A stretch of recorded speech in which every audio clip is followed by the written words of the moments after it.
दर्शकों नमस्कार, city news देख रहे तमाम दर्शकों का सिटी न्यूज के हिंदी न्यूज बुलेटिन में हार्दिक स्वागत।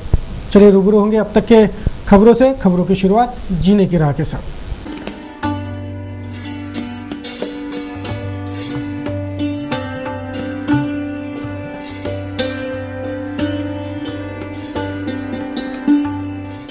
जीने की राह के बाद अब नजर सुर्खियों पर।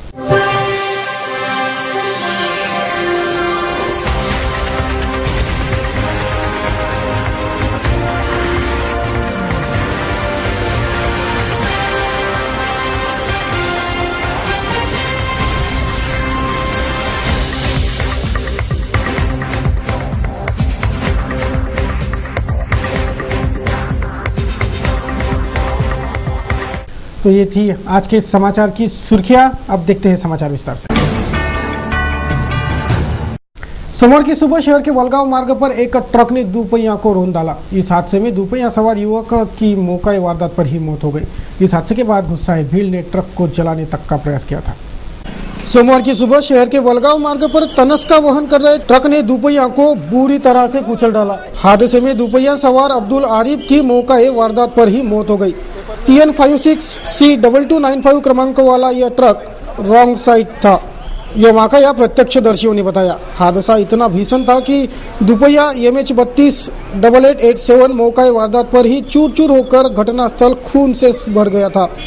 हादसे के बाद गुस्साए भीड़ ने इस ट्रक को आग लगाने का प्रयास किया, लेकिन पुलिस ने माहौल पर नियंत्रण बना लेने में कामयाबी पा ली, जिससे अनर्थ टला। पुलिस ने सड़क हादसा दर्ज कर जांच शुरू की है। शहर के जावेद नगर में कंस्ट्रक्शन के काम पर तैनात मजदूर का हाथ काम करते वक्त मशीन में जाकर कट गया। उसे उपचारार्थ एलवीन अस्पताल दाखिल करवाया गया है। शहर के हनुमान नगर निवासी नाना केशव नामक मजदूर का हाथ कटर मशीन के चपेट में आकर कट गया। वह जावेद नगर में काम पर तैनात था। हादसा होते ही उसे फौरन एलवीन अस्पताल दाखिल करवाया गया, जहां उस पर इलाज जारी है। शहर में सैकड़ों के तादाद में ऑटो दौड़ते हैं। इन ऑटो वालों पर नागरिकों का गुस्सा सबसे ज्यादा फूटता है। शहर के यातायात को बिगाड़ने में भी इन ऑटो वालों का ही अहम रोल है, ये आरोप नागरिकों का है। कट मारकर ऑटो चलाना ऑटो पायलटों का प्रिय खेल है। उनका यह खेल औरों पर कहर बरपा कर जाता है। तब तक ऑटो पायलट फर्राटे से गायब हो जाते हैं, लेकिन कभी कभार इन फर्राटे बाजों की सरेआम धुलाई भी हो जाती है। ऐसा ही एक किस्सा सोमवार सुबह 11 बजे राजकमल चौक पर घटित हुआ। सिग्नल से पूर्व एक राहगीर को ऑटो चालक ने कट मारा, लेकिन आगे सिग्नल न मिलने पर ऑटो रोकना पड़ा। तब तक वह राहगीर ऑटो के करीब पहुंच गया। अपना आपा खोए राहगीर ने सैकड़ों नागरिकों की और पुलिस की उपस्थिति में ऑटो चालक की तबीयत से धुलाई कर दी। ऑटो चालक पर सिटी कोतवाली ने कलम 184 अंतर्गत चालान देकर अपने कर्तव्य की पूर्ति कर ली।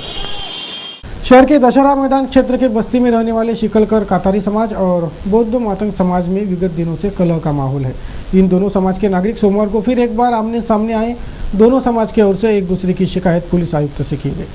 शहर के दशहरा मैदान से सटे बस्ती में रहने वाले दो समुदाय सोमवार को सीपी दफ्तर के सामने आमने सामने आ गए। इस बस्ती में रहने वाले शिकलकर कातारी समाज ने अपनी शिकायत रखी।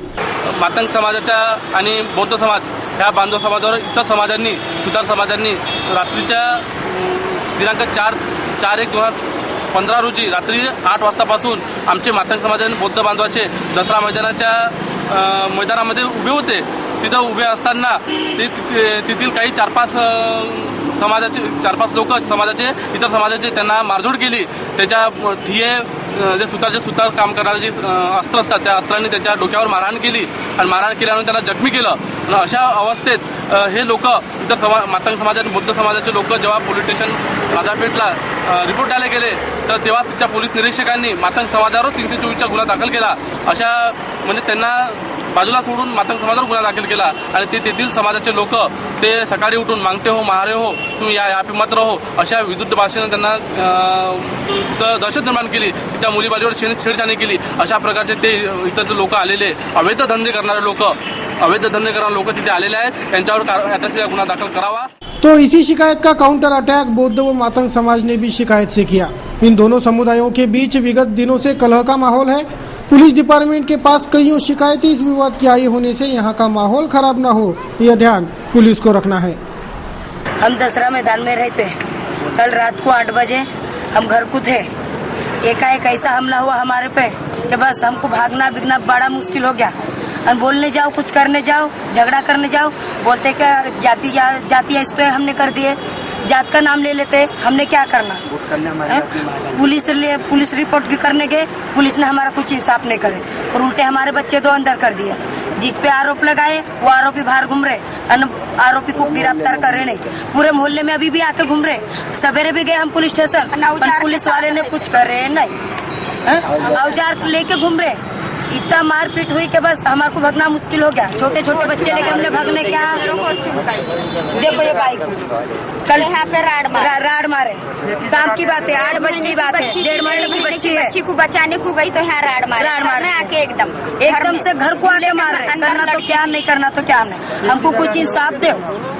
हमारी कोई फरियाद नहीं तो हमारे भी बच्चे कुछ सुनेंगे नहीं, कुछ तो क्या करेंगे। हमारी थोड़ी फरियाद सुनो। मार के हमारे पुलिस वाले हमारे आदमी को अंदर कर रहे। रिपोर्ट भी लिए तो कोई ऑब्जेक्शन नहीं लिए। राजापेट पुलिस स्टेशन में हमने रिपोर्ट दिए, उस पर कुछ ऑब्जेक्शन नहीं हुआ। पीआर पोटे कॉलेज में 4 दिवसीय टेक्नोलॉन्च 2015 का 4 दिवसीय आयोजन किया गया है। 12 जनवरी से इस टेक्नोलॉन्च 2015 की शुरुआत होगी। सोमवार को आयोजकों ने इस गौरवी आयोजन पर प्रकाश डाला। विद्यार्थियों में विज्ञान के प्रति उत्साह निर्मित करने आगामी दिनांक 12, 13, 14 और 15 जनवरी को पोटे कॉलेज में भव्य मेळावे का आयोजन किया गया है। यावर्षी आपण सगळे स्पेसमध्ये ज्या लोक गेलेत, म्हणजे स्पेसमध्ये जे आपलं यान पाठवलं, 30 सायंटिस्ट लोक आपल्याकडे येणार आहे। विद्यार्थी आपल्या इथं जो अमरावती जिल्ह्याचा आहे किंवा विदर्भाचे जे आपल्याकडे विद्यार्थी आहेत आणि इतरही कॉलेजचे विद्यार्थी या आपल्या टेक्लॉन्समध्ये मोठ्या प्रमाणामध्ये सहभागी होतात आणि त्या मुलांना मोटिवेशनच्या दृष्टीने आपण हा दरवर्षी प्रोग्राम घेत राहतो। तुम्हाला सगळ्या लोकांना माहिती आहे की दरवर्षी आपण पोरांना फॉरेन टूर सुद्धा करतो, किमान 150 मुलं फॉरेन टूर मध्ये करतो। दरवर्षी साधारणतः 1-1.5 करोड रुपयापर्यंत आपण स्कॉलरशिप देतो। यावर्षी आपण जवळपास 2-2.25 करोड रुपये विद्यार्थ्यांना स्कॉलरशिप सुद्धा दिलेली आहे। आणि दुसरा आपला एक अजेंडा असा आहे की आपल्या विदर्भातली मुलं IAS IPS झाले पाहिजे। म्हणजे क्लास 1 अधिकारी, सुपर क्लास 1 अधिकारी जर झाले तर आपल्या विदर्भाचा जो विकास आहे तो मोठ्या प्रमाणात आपण करू शकतो। आज सध्याची परिस्थिती अशी आहे की जे IAS ऑफिसर्स आहेत, आपण सगळेजण साधारण बोलतो इकडले आहेत, त्या स्टेटचे IAS स्टेटचे आहे, तर माझं असं मत आहे की विदर्भातला आपला जर विकास करायचा, विदर्भातला कास्तकार आत्महत्या जर थांबवायची आहे, त्यासाठी आपल्याला आपल्या इथले विद्यार्थी जर IAS झाले तर मूळ ज्या ज्या गावातल्या त्याला जमिनीशी जोडलेला विद्यार्थी असतो, त्याला माहिती आहे की खाली काय प्रॉब्लेम्स आहेत, तो प्रॉब्लेम सॉल्व्ह करण्याच्या दृष्टीने आपण त्याला त्या विद्यार्थ्यांना मोटिवेट कसं करता येईल हा सुद्धा आमचा एक कॉलेजचा उपक्रम आहे। त्याच माध्यमातून आपण हा जो वेगवेगळा आपण टेक्लॉन्स म्हणून जो आपण प्रोग्राम राबवतो हा सुद्धा याच टाईपचा आहे। याच्यामुळे सगळ्या कॉलेजेसनी मोठी जर लोक बोलवले, सायंटिस्ट लोक बोलवली की ज्या लोकांमुळे मुलांना मोटिवेशन मिळेल, असं जर आपण केलं तर सगळ्या कॉलेजने करावं ही एक अपेक्षा आहे। या दृष्टीने सुद्धा आपण याचं एक अनुकरण करण्यासाठी लोक म्हणजे बाकी कॉलेजने अनुकरण करावं किंवा बाकी फॅकल्टीने अनुकरण करावं हा सुद्धा याच्या मागचा आपला उद्देश आहे। सिटी न्यूज द्वारा मनपा के राजापेट स्थित गोदाम में सड़कर खराब हो रहे सैकड़ों डस्टबिनों पर महकमे का ध्यान खींचा गया था। तत्पश्चात मनपा से इस डस्टबिनों को जल्द से जल्द शहर भर बिठाए जाने की बात बताई गई थी। अब यह डस्टबिन शहर में लगना शुरू हो गया है। मनपा के राजापेट स्थित गोडाउन में सड़ रहे सैकड़ों डस्टबिनों को शहर भर लगवाया जाए, यह मांग सिटी न्यूज ने उठाई थी। महकमे ने भी इस मांग को वस्तुस्थिति जन्य और जरूरी बताते जल्द से जल्द यह सैकड़ों डस्टबिनें शहर में लगवाने का वादा किया था। मनपा महकमे ने इस वादे को पूरा करना शुरू कर दिया है। सिटी न्यूज के दखल पश्चात इन डस्टबिनों के अच्छे दिन आ गए हैं। यह डस्टबिनें शहर में लगाना शुरू हो गया। हर वार्ड के नगर सेवक पर अपने अपने वार्ड में डस्टबिन लगवाने की जिम्मेवारी है।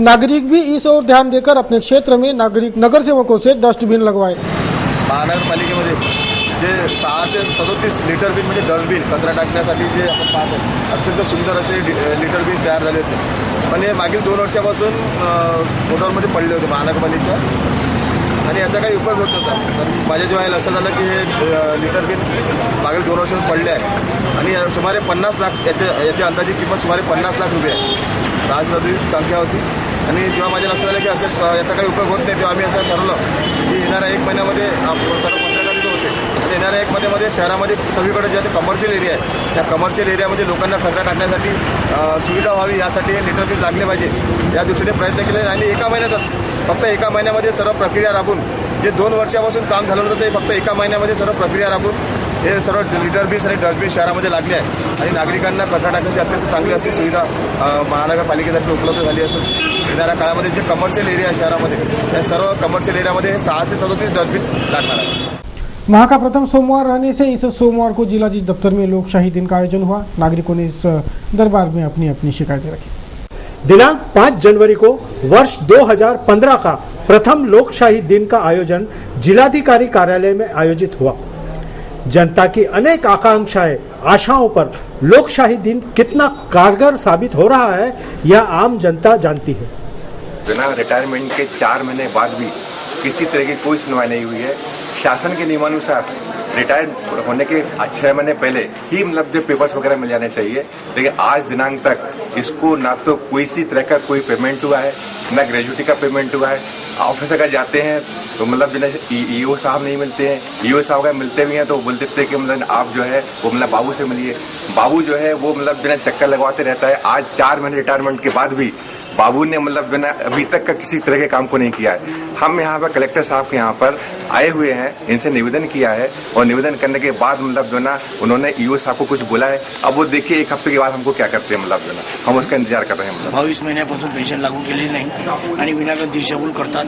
22/12/2014 मी उपोषणाला बसलो होतो तेव्हा त्यांनी कबूल केलं होतं की 8 दिवसात मी तुमची तात्पुरी पेन्शन काढून देतो 22 महिन्याची, अद्याप काढलेली नाही आणि यानंतरही की जे मला पेन्शन जे लाभ मिळाला पाहिजे ते दिलेलं नाही आणि म्हणून मी इथं लोक न्यायालयामध्ये कंप्लेंट करण्याकरता आलेलो आहे आणि मला त्यांनी सहकार्य केलं नाही। दिशाभूल करता मी फाईल पाठवलं, मला काहीच काम होत नाही आणि शिक्षण अधिकारी याकडे दुर्लक्ष करतात। इथून सोमवार को जिलाधीश से मिलने पहुंचे जिले के किसानों ने जिलाधीश के सामने विविध समस्याएं रखी। बिजली की सुचारू आपूर्ति और जंगली पशुओं के बंदोबस्त की मांग इन किसानों की है। उक्त मांग पत्र भी किसानों ने जिलाधीश को सौंपा। हमारे यहाँ की समस्या यह है कि हमको जंगली जानवरों से सबसे ज्यादा बेहद त्रास है। हमारे खेत के खेत जंगली जानवर तुअर खा गए, गऊ खा जा रहे हैं। दूसरा हमारा बराबर में है कि हमको सिंगल फेज की लाइन चाहिए। कंपनी